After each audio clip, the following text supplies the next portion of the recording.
People, welcome back to my channel with another blog. और आज है 9 अगस्त और टाइम हो रहा है 12 बजने वाले हैं और आज है त्योहार, इसलिए मैं आपको बहुत सजी धजी हुई दिख रही हूँ। आज गांव में मनाया जाता है ललही छठ आज के दिन पे। तो गांव में बहुत ही बड़ा त्योहार है ये। सारी लेडीज एक जगह गांव में इकट्ठी होती हैं और सारा पूजा वगैरह होता है, व्रत होता है, पूजा होता है, तो वही सारी चीजें होने वाली हैं। तो ये व्रत जो होता है वो अपने संतानों के लिए होता है, जो बच्चे होते हैं उनके लिए होता है। सारी माएँ करती हैं ये व्रत और मेरी मम्मी जी ने भी किया है और वो पूजा करने के लिए गई हुई हैं वहाँ पे। तो हम लोग भी जाने वाले हैं देखने के लिए, माथा टेकने के लिए वहाँ जाने वाले हैं ललही छठ माता के यहाँ। तो चलिए आपको भी लेके चलूँगी और दिखाऊंगी कि गांव में ये त्यौहार कैसे सेलिब्रेट किया जाता है, कैसे मनाया जाता है और बहुत ही महत्व है इस त्यौहार का। तो अभी सुबह से मैं वीडियो अपना ब्लॉग शूट नहीं कर पाई थी, बिल्कुल भी शुरू नहीं कर पाई थी। तो मैंने सोचा क्यों ना अभी से अपना व्लॉग शुरू कर लूं। और बहुत जल्दी मैं ही तैयार हुई हूँ। बाल गर्मी बहुत है तो कोई हेयर स्टाइल वगैरह नहीं बनाई है, सिंपल जूड़ा ही कर के रखा है। और देख रहे हैं आप स्वेटिंग कितनी ज़्यादा हो रही है अभी भी। तो चलिए चलते हैं। फ्रेंड्स, मुझे तैयार हुए हो गए हैं आधे घंटे और आधे घंटे से मैं वेट कर रही हूँ कि मेरी सिस्टर इन लॉ वगैरह सब तैयार हो जाएं। जो भी मेरी जेठानियां हैं सब तैयार हो रही हैं, मैं पहले तैयार हो गई हूँ और हम लोग सब साथ में ही जाने वाले हैं। गांव में ऐसा होता है कि जो भी जेठानियां हैं वो आगे आगे चलती हैं और जो छोटी बहुएं होती हैं पीछे चलती हैं। तो घर में मैं सबसे छोटी हूँ तो मैं पीछे पीछे ही चलूंगी। तो भाभी लोग आगे तैयार हो जाए चलें तब तो मैं चलूँ। तो मैं रेडी होके बैठी हूँ और मुझे ये साड़ी में ना बिल्कुल भी कंफर्टेबल नहीं हूँ। मुझे हैवी कपड़ों में मैं बिल्कुल कंफर्टेबल नहीं होती हूँ, बल्कि मैं सिंपल से होते ना घर में जैसे एकदम पुराने से कपड़े, आप लोगों को भी होता होगा जो लोग जानते हैं कि घर में एकदम सिंपल सी टी शर्ट में रहना या सिंपल से ट्राउजर्स में रहना। तो मुझे भी ऐसे ही सिंपल सी साड़ी में ही रहना पसंद है। और इतनी स्वेटिंग हो रही है ना कि लग रहा है कि मेरा सारा पसीने से सारा जो भी मैंने थोड़ा बहुत मेकअप किया ना सब बह जाएगा, ऐसा लग रहा है। इतनी ज़्यादा गर्मी है आज और वेट कर रही हूँ कि भाभी लोग तैयार हो जाएं तो चलूँ। और लाइट भी नहीं है गांव में, वरना मेरा एसी थोड़ा ठंडक देता मुझे। इस समय लाइट भी नहीं है और वीडियो बना रही हूँ तो फैन भी नहीं चला सकती क्योंकि बहुत शोर करता है। शोर इतना नहीं करता है बट वीडियो में ज़्यादा ही शोर आता है उसका, इसलिए इसको बंद करके रखा है। और आप लोगों से थोड़ा बात करना चाहती थी तो इसलिए मैंने फ़ैन बंद करके रखा है आप लोगों के लिए कुछ भी। तो चलिए दिखाती हूँ। ये देखिए यहाँ पे पूजा की थाली तैयार हो गई है। तो ये मम्मी जी का परात है और इसमें देख रहे हैं आप छोटी छोटी दियालियों में महुआ रखा हुआ है, महुए का फूल, और ऊपर से दही रखा हुआ है। तो यही भोग लगता है ललही छठ में। और श्रृंगार का सारा सामान, पूजा का सामान, फल फूल मीठा, यही सारी चीज़ें होती हैं पूजा की। तो ये महुआ का जो फल होता है इसी का भोग लगता है और इसकी भी एक कहानी है, वो मैं आपको आगे बताऊंगी कि क्यों होता है ये। और यहाँ पे देखिए ये जो दिए हैं इतने सारे इसलिए रखे हुए हैं क्योंकि आपकी ये जो व्रत होता है तो ये अपने बेटे के लिए किया जाता है। और ये व्रत को पुत्रवती स्त्रियां ही करती हैं, जिनको ऑलरेडी पुत्र हो चुके हैं वही करती हैं। तो जितने आपके पुत्र हैं उसके हिसाब से आप दिए लेती हैं। अगर आपके एक पुत्र है तो आप 12 लेती हैं और अगर आपके 2 हैं तो 24 लेती हैं। इस तरह से हर एक पुत्र के लिए आप 12 दिए लेंगी और उसमें इस तरह से महुआ रख के ऊपर से भैंस के दूध का बना हुआ दही रखती हैं। तो यही यहाँ का भोग होता है, इस व्रत का प्रसाद होता है। और ये है बड़ी मम्मी की थाली, उनका भी परात है, ये तैयार है और ये सब जाने के लिए तैयार है पूजा वाली जगह पे। तो चलिए आगे और आपको दिखाती रहती हूँ। तो हम लोग निकल चुके हैं घर से अपने और जा रहे हैं पूजा वाली जगह पे। और देखिए कितनी चिलचिलाती हुई धूप है, कितनी गर्मी है। और हम लोग चल रहे हैं, आगे आगे भाभी चल रही हैं, ध्रुई चल रही है और फिर पीछे पीछे मैं चल रही हूँ। और हम लोग यहाँ पे देखिए पहुँच गए हैं पूजा वाली स्थान पे और जा रहे हैं माथा टेकने। तो ये देखिए बहुत तेज़ गर्मी और बहुत तेज़ धूप थी। सारी लेडीज़ देखिए गांव की इकट्ठा हुई हैं, यहाँ पे पूजा कर रही हैं। और जो लोग थोड़ा पूजा कर चुके हैं वो पीछे जो ग्रीन ग्रीन आप पेड़ पौधे देख रहे हैं ना, उनके पीछे बैठी हुई हैं, क्योंकि बहुत गर्मी थी, किसी से बर्दाश्त नहीं, देखो छाता लगा लगा के सब लोग बैठी हुई हैं। और यहाँ पे हम लोग आ गए हैं माथा टेकने।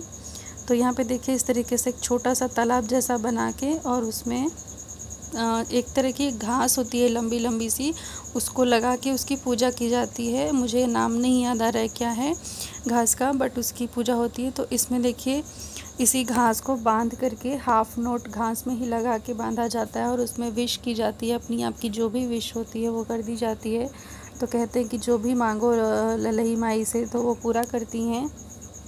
तो यहाँ पे देखिए मेरी भाभी हैं जेठानी, वो नॉट लगा रही हैं, और इसके बाद मैं लगाऊंगी। तो ये मेरा फ़र्स्ट टाइम है, मेरा फ़र्स्ट एक्सपीरियंस है, और मैंने इससे पहले ललही छठ की पूजा कभी नहीं देखी थी। मेरे मायके साइड में भी नहीं होती थी, और यहाँ होती है। तो आज मैं फ़र्स्ट टाइम आई हूँ, और शादी के इतने 8 या 9 सालों में मैं पहली बार आई हूँ देखने, क्योंकि गांव में ऐसा है कि बहुओं को जल्दी बाहर गांव में नहीं जाना होता है, नहीं ले जाया जाता है। तो पूजा में ही इस तरीके से, मैं थोड़ी पुरानी हो चुकी हूँ, तो 8-10 साल पुरानी हो चुकी हूँ, तो इसलिए मम्मी ने कहा कि चलो पूजा में अब देखाओ, तुम भी देख लो, और कैसे होती क्या होती है, और माथा टेक लो माता रानी के। तो मैं आई हूँ फ़र्स्ट टाइम, और मुझे ये नॉट लगाना नहीं आ रहा था, क्योंकि मुझे पता ही नहीं था कैसे लगता है घास में इस तरीके से नॉट। तो मम्मी वही मुझे सिखा रही हैं कि इस तरीके से लगाओ। तो मैंने फ़र्स्ट टाइम जब लगाया तो वो घास टूट गई थी, और फिर सेकंड टाइम जब किया तो मुझसे बन नहीं रहा था। फिर थर्ड टाइम में जाके मैंने अच्छे से लगाया। तो इसको हाफ़ नॉट को गाँव में बोलते हैं सरफुंदी।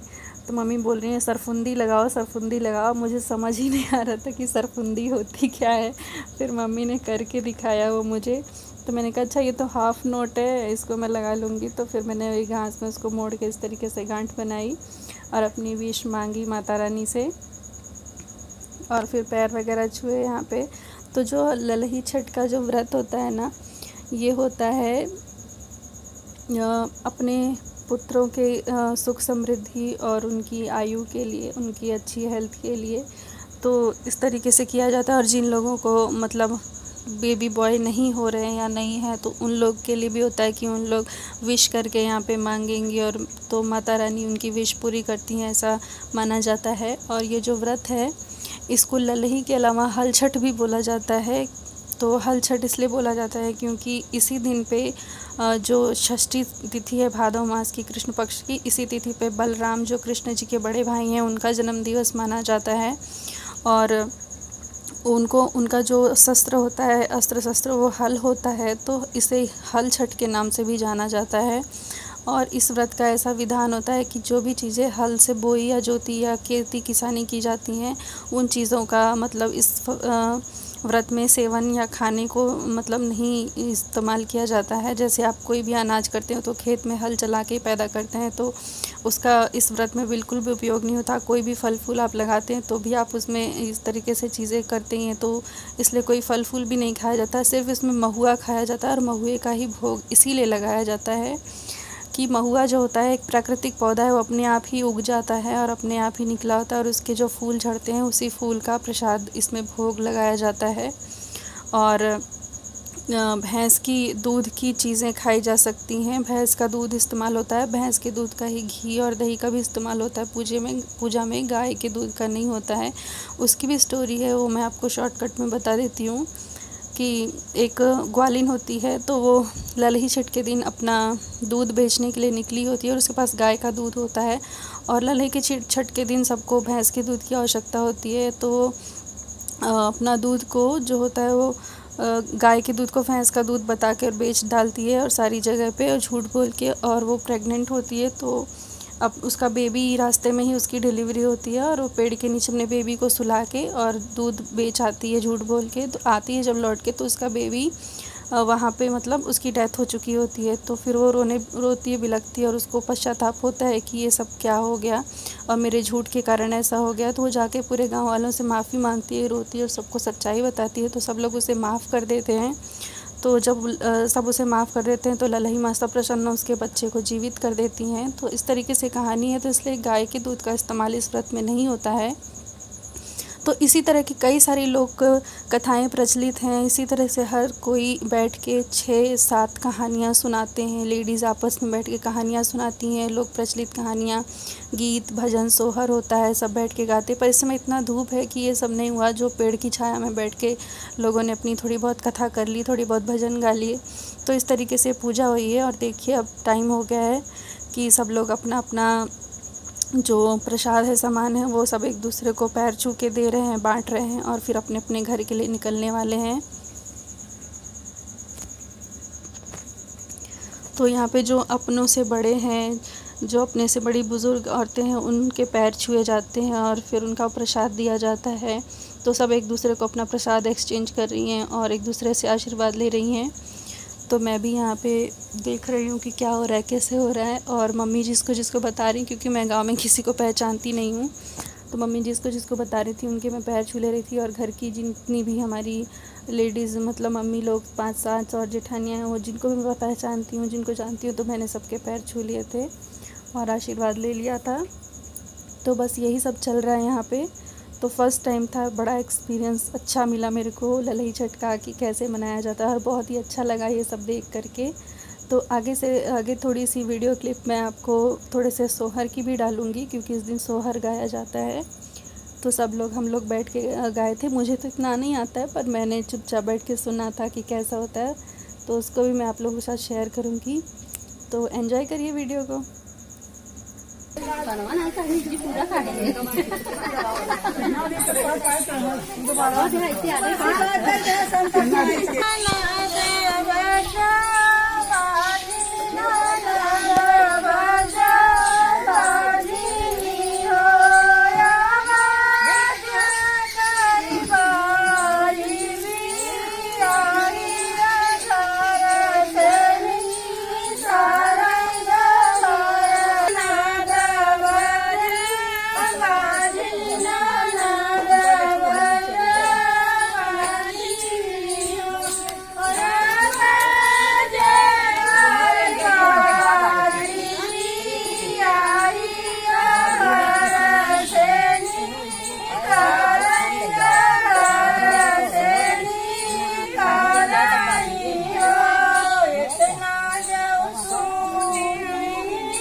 फ्रेंड्स, ये था ललही छठ का छोटा सा व्लॉग मेरा। तो ये आपको व्लॉग कैसा लगा ज़रूर बताइए कमेंट बॉक्स में। और ये गांव का ट्रेडिशन और कल्चर और ये व्रत की पूजा का विधि सब कुछ कैसा लगा आपको, और मुझे बताइएगा। और वीडियो थोड़ी सी भी अच्छी लगी है तो इसको शेयर करना बिल्कुल भी ना भूलिएगा, लाइक करना बिल्कुल भी ना भूलिएगा। और चैनल पे अगर आप नए आए हैं और आपने देखा है तो इसे सब्सक्राइब कर लीजिए, ताकि आपको अच्छी अच्छी वीडियोज़ इस तरह देखने को मिलती रहे। तब तक के लिए थैंक यू सो मच। नई वीडियो लेके आऊँगी जल्दी ही। Thank you so much. Bye bye.